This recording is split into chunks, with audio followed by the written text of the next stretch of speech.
Hey y'all, welcome back to my channel. It's your girl Nessa Red Period, and I'm back with another video.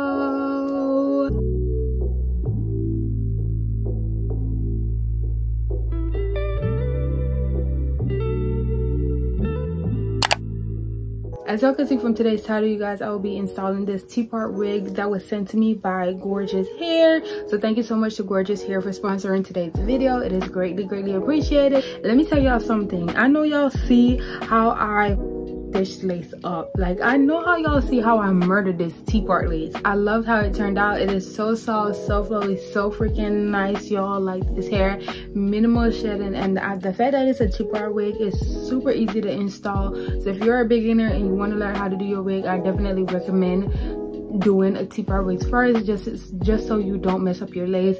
And also, y'all see how I don't have no baby hairs going on. Like, your girl struggle with her baby hair. So if y'all is like me and y'all struggle with your baby hairs, try doing your hair without baby hairs first and then ease your way into doing baby hairs. That would be easier. All the information about this wig will be down in the description box down below. Genius Wigs is coming out with a line of peekaboo wigs, see-through color type of thing going on. Make sure you check them out and make sure to use my coupon code down in the description box down below. If they did provide me with a coupon code, whatever coupon code they left, make sure you guys use it in the description box, y'all. And yeah, y'all, let's get right into today's video.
Okay, y'all, so this is the final product of the hair, y'all. Like, look how this hair is just flowing so nicely, and I didn't have to go in and cut anything like that. Like, the hair literally came like this. I freaking love it. And there's the little bit of blonde in the back, the peekaboo style that they got going on. I really loved it, because y'all, you know your girl is not into the colors like that, so I'm easing into the colors. So this was a great wig for that, if you're like that, if you want to get in the color. So definitely check this wig out in the description box down below. Thank you so much to Gorgius for sponsoring today's video, you guys. Make sure to like, comment, and subscribe, and turn on post notifications to my channel to get every time you post a brand new video, y'all. And I'll see y'all in my next videos. Bye, y'all.